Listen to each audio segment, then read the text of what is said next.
Meus irmãos, meus amigos, que a paz de Jesus Cristo, nosso Mestre, esteja conosco. Que as bênçãos de Deus, nosso Pai, nosso Criador, que elas possam nos beneficiar a todos. A cada dia, nós nos deparamos com muitos irmãos que não entendem o motivo pelo qual nós divulgamos a mensagem de Jesus Cristo. Eu sei que para muitos o que nos move é o objetivo de destaque, o objetivo de aparecer. Todavia, com a idade que eu já tenho, cada vez mais convencido estou de que se não fosse o Evangelho de Jesus Cristo, certamente eu não estaria na situação onde hoje me encontro. O Evangelho de Jesus Cristo é o norte que me ajudou e tem me ajudado no dia a dia, na convivência com os meus familiares, na convivência com os amigos, no desempenho da minha profissão. Às vezes a gente se apega à doutrina espírita no sentido de entrar em polêmica, alimentando o propósito de convencer os outros de que a reencarnação é uma lei.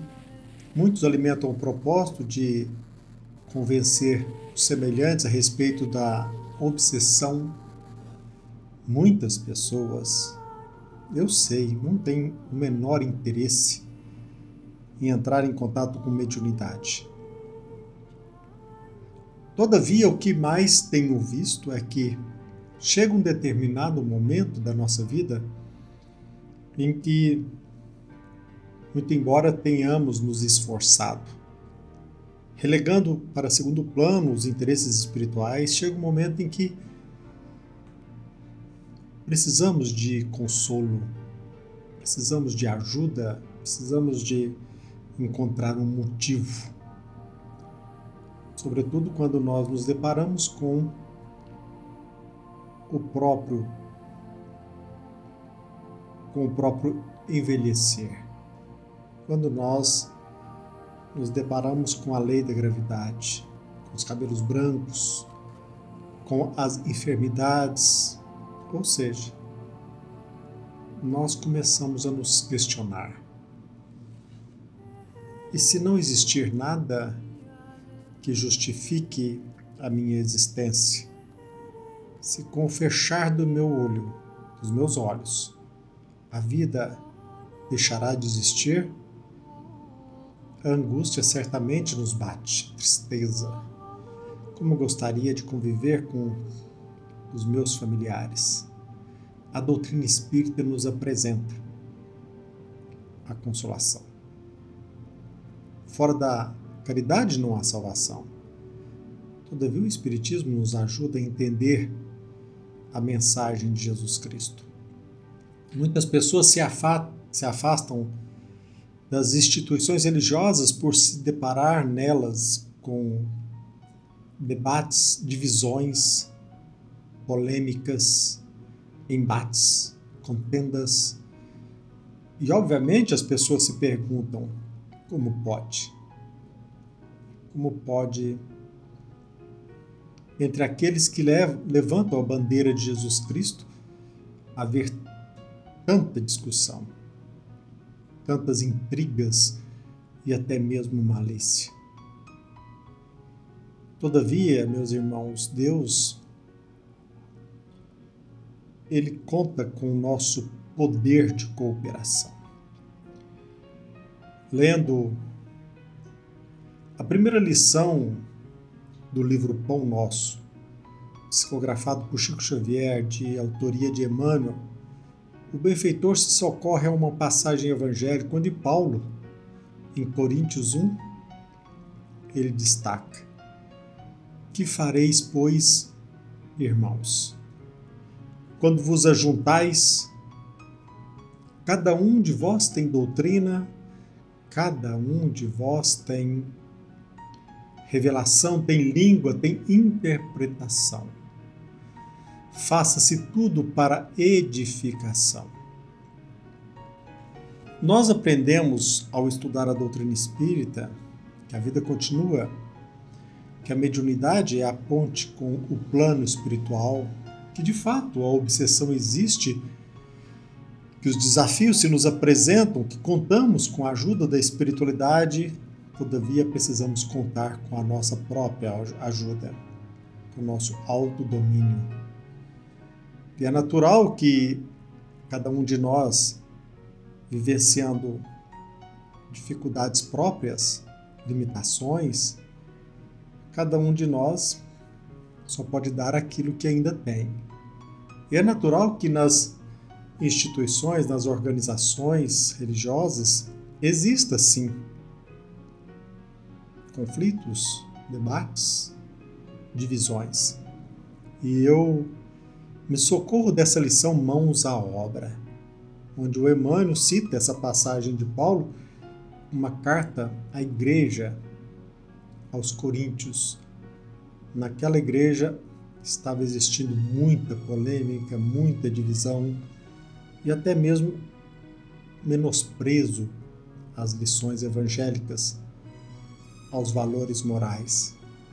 Nós sabemos que também em Corinto, na época do cristianismo primitivo, não havia naquela região uma religião específica. E era natural e era comum o culto aos deuses. E é natural também que na igreja primitiva a idolatria se manifestasse. Predominasse também a busca pelo sobrenatural, pelos sinais. E também se menosprezasse os valores morais. Porque até hoje nós entendemos religião como algo que não tem nada a ver com preceitos morais. E naquela igreja existia divisões, contendas, sobretudo naquele momento em que Paulo se ausentou durante muito tempo. E ele resolve então endereçar uma carta. Esta primeira carta aos Coríntios, ele apresenta a seguinte interrogação: Cristo está dividido? Essa pergunta é de fundamental importância. Às vezes nós polemizamos por alimentar o propósito que somos representantes fiéis da vontade de Deus, representantes fidedignos da mensagem de Jesus Cristo. Todavia havia muita polêmica. E Paulo pergunta: Cristo está dividido? Naquela igreja, muitos diziam: eu sou o Apolo, eu sou de Paulo, outros diziam: eu sou de Pedro, e também alguns diziam: eu sou do Cristo. Naquele ambiente onde deveria reinar a lei de amor, havia algo que separava os membros daquela igreja. Alguns valorizavam a profecia, o dom da profecia, outros procuravam sinais. Grande parte tinha sede dos fenômenos, da mediunidade. Mediunidade não é assunto de agora. E muitos também se prendiam à retórica, inclusive de Apolo. Naquela região de Peloponeso, ali no sul da Grécia, naquela península, a divisão, a contenda. E o Emmanuel diz nessa primeira mensagem, Mãos à Obra, o seguinte: preocupação dos trabalhadores por novidades em fenomenologia e revelação. Guerras de interpretação, enquanto os membros não percebiam que ali se estava materializando a idolatria. Eu sou de Apolo, eu sou de Paulo, eu sou de Pedro e Jesus Cristo. E a lei de amor. E Paulo, nesta carta, de forma sábia, ele adverte: eu plantei, Apolo regou, mas Deus deu o crescimento. Até hoje nós não acordamos para essa realidade. Deus dá o crescimento, não somos nada. sem Deus. Quando decidirmos a buscar o progresso, a evolução com humildade, o dia em que percebermos que a nossa sabedoria é loucura para Deus, nós iremos perceber que precisamos ser humildes para cooperar com Deus. Usar nossos dons, nossas habilidades para sermos instrumentos da manifestação divina.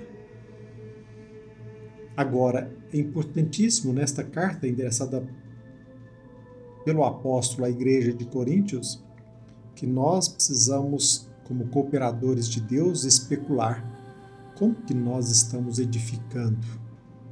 Estamos contribuindo ou estamos dividindo?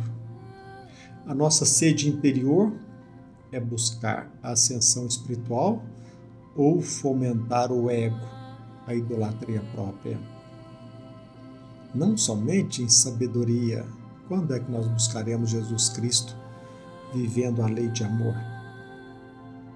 Nós precisamos perceber que nós somos templos de Deus e que o Espírito de Deus habita em nós.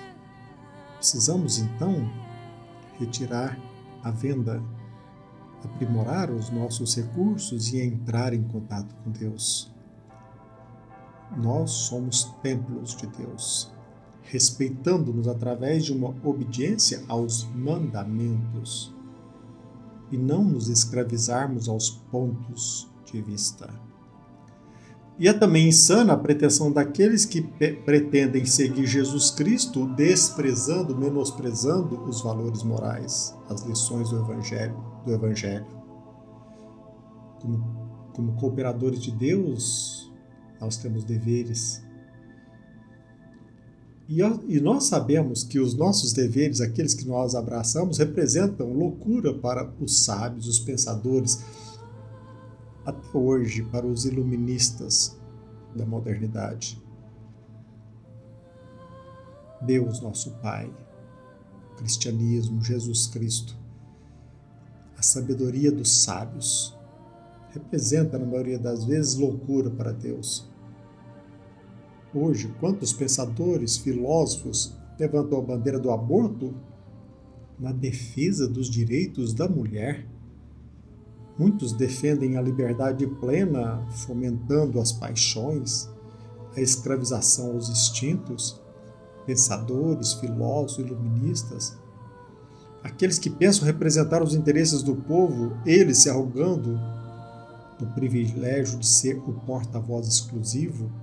Quantos pensadores, como, meus irmãos, alimentar a pretensão de seguir Jesus Cristo, cometendo os mesmos erros, escravizando-nos às paixões, ao orgulho desvairado, pensando que nós somos privilegiados.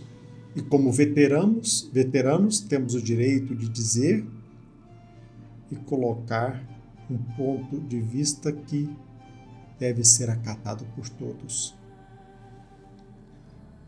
Paulo, nesta carta aos Coríntios, ele deixa bem clara: muitas coisas nos são lícitas, mas nem tudo me convém.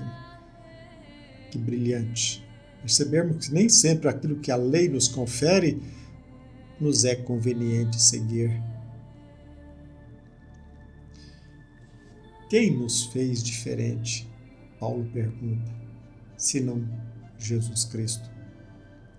Nesta carta à igreja de Coríntios, nós precisamos perceber que, às vezes, nós nos deixamos vencer pelo orgulho, sem perceber que quase sempre a ciência incha, somente o amor edifica. O orgulho nos escraviza. Fujamos do pecado. Observemos os mandamentos divinos, aí nós iremos perceber a manifestação de Deus em cada ato de nossa vida e seremos cada vez melhores, e assim também iremos convencer os nossos irmãos que estão angustiados, indecisos, sendo vítimas do medo ante a morte que se aproxima. Como cooperar com Deus, demonstrando que a vida continua. Na igreja não deve existir privilégio Não existe privilégio, muito menos por conta de tempo de serviço. Quem somos nós para pensar que somos veteranos e podemos dar a resposta definitiva? E nós, principalmente você que está começando, não se deixe intimidar. Como diz Emmanuel, cada um de nós tem doutrina, cada um de nós tem língua, tem dons, tem interpretação, cada um de nós podemos ser pontes da revelação. Agora, que cada um de nós faça tudo para a edificação. A igreja, a mensagem de Jesus Cristo é um corpo e cada membro é importante. Não podemos menosprezar cada membro. Todos os membros são iguais, todos nós temos poderes, dons, habilidades, precisamos usá-los para melhorar não somente a nossa vida, mas também iluminar a vida dos nossos semelhantes. Procuremos com zelo os melhores dons. Descobramos cada um de nós as habilidades, os recursos que nós herdamos de Deus. E paulatinamente nós iremos à busca dos nossos direitos, dentre eles o direito à liberdade. E pela liberdade, ter a opção de livremente se tornar servo, nos tornarmos servos de todos. Porque o cristão é aquele que serve, é aquele que é uma tocha, é aquele que ilumina o caminho dos outros, justificando a nossa existência. Se Jesus Cristo não está dividido, se Ele se nos mostra cada vez mais presente, se nós temos diversidade de dons, cada um com a sua habilidade, precisamos usar os nossos recursos, cada um, começar por todos neste momento. Usarmos a nossa mediunidade, usarmos a nossa capacidade, os nossos, para edificar, para ajudar um ao outro. E assim nós iremos perceber que a vida tem um motivo muito mais grandioso. Que aqui é uma passagem onde nós estamos aqui para vencer o orgulho, a inveja, o egoísmo e entrar portas adentro da imortalidade. A vida continua. Todos podem profetizar, cada um de nós. Mas para isso precisamos ter interesse. E se temos interesses em aprender, se despertamos-nos para a necessidade de usar os nossos dons e entrar em contato com a vontade de nosso Pai, a nossa vida irá melhorar e também os nossos irmãos serão consolados. Deus não é um Deus da confusão, é Deus do amor.